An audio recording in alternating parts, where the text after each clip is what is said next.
هذا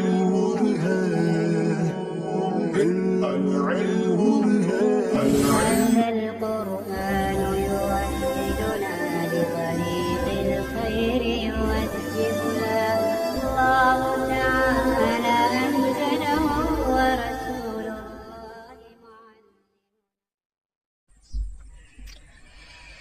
بسم الله الرحمن الرحیم.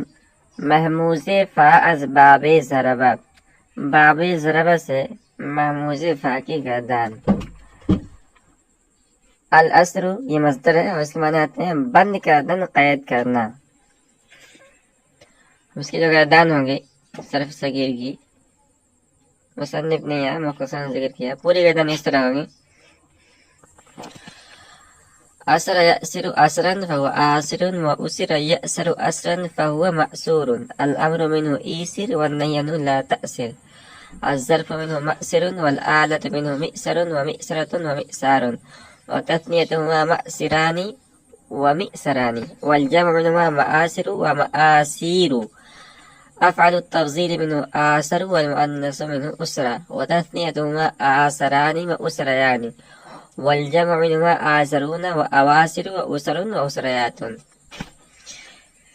اس کے بعد مصنف رحمۃ اللہ فرماتے ہیں کہ تعلیلات سیغ بقیاس باب اخذہ بایت فہمید. اس باب کے سیغوں کی تعلیلات کو باب اخذہ کی تعلیلات پر قیاس کر کے سمجھ لینا چاہیے.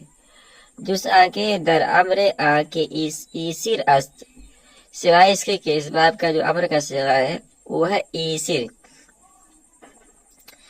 قاعدہ ایمان جاری شدہ، اس میں ایمان والا قاعدہ جاری ہوا ہے. آگے مصنف فرماتے ہیں کہ دیگر ابواب ثلاث مجردہ باہمی وضع باید گردانید. ثلاثی مجرد کے دوسرے ابواب کی گردانیں اسی طریقے پر کر لینی چاہیے. یہ محموز کا دوسرا باب اثر اسرو ہے، اور یہ بھی محموز الفا ہے، اور یہ باب ضربہ سے ہے، اور اس کا جو مادہ ہے وہ ہے آسارا. اب اس باب کے صرف صغیر کو ذکر کرنے کے بعد مصنف نے پہلی بات تو یہ بتائی ہے کہ اس باب کے سیغوں کے اندر جو تعلیلات ہوں گی وہ بالکل اخذہ یا خودو کی طرح ہے. اس میں جس سیغے کے اندر محموز کا قاعدہ نمبر 1 مثال کے طور پر جاری ہوا ہے، یا کسی سیغے کے اندر قاعدہ نمبر 2 جاری ہوا ہے، یا کسی کے اندر قاعدہ نمبر 4 جاری ہوا ہے، تو باب اثر اسرو کے اسی سیغے میں وہی قاعدہ جاری ہوگا. جیسے اس کے مضارع کے سیغوں میں قاعدہ نمبر 1 یعنی رأس النبوس والا قاعدہ جاری ہوتا ہے سوائے واحد متکلم کے سیغے کے، تو یہاں بھی اسی طرح ہوتا ہے. اور جیسے وہاں مضارع کے واحد متکلم کے سیغے میں اور اس میں تفضیل مذکر کے واحد تثنیہ اور جمع سالم کے سیغوں میں قاعدہ نمبر 2 یعنی آمن ایمانن والا قاعدہ، اور اس میں تفضیل جمع مذکر مکسر کے سیغے میں اوادم والا قاعدہ جاری ہوتا ہے، تو یہاں بھی ایسا ہی ہے.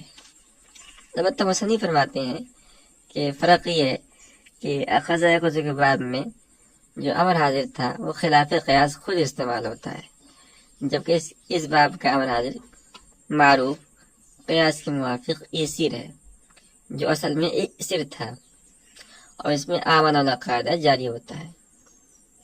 اچھا، اس میں سے ہم چند مثالوں کو عملی طور پر سمجھنے کی کوشش کرتے ہیں.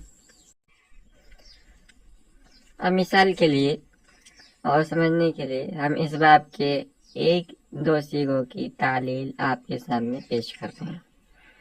جس اس کے مضارع کا جو سیغہ ہے وہ ہے یاسیرو. ٹھیک ہے، یہ اصل میں کیا تھا؟ یاسیرو تھا. اب اس میں وہی قاعدہ جاری ہوگا راسن بوسن والا کہ حمزہ منفرد ساکن اور اس کے ماقبل متحرک ہے، اور وہ حرکت مضارع معروف میں فتح ہے تو حمزہ الف سے بدل جائے گا. تو اس حمزے کو ہم الف سے بدل رہے ہیں تو یہ اثر ہو جائے گا. اسی طرح اس مفعول کے تمام صیغوں میں جیسے معصورون ہے، معصورانی ہے، اس میں بھی راسن اور بوسن والا قاعدہ جاری ہوگا. اور اس میں ظرف کے واحد و تثنیہ کے صیغوں میں جیسے معصرون ہے، وہ اصل میں معصرون تھا. البتہ مصنف فرماتے ہیں کہ اس باب کا جو امر کا صیغہ ہے وہ ہے ایسیر، اور اس سے پہلے جو باب اخذ تھا اس کا جو امر آیا تھا وہ خلاف قیاس خز آیا تھا. تو ایسر کے اندر ایمانون والا قاعدہ جاری ہوا ہے. یعنی قاعدہ نمبر 2، ہر وہ حمزہ ساکنہ جو حمزہ متحرکہ کے بعد واقع ہو اس کو ما قبل کی حرکت کے موافق حرف علت سے بدلنا واجب ہے. تو ایسر جو ہے یہ اصل میں تھا ایسر.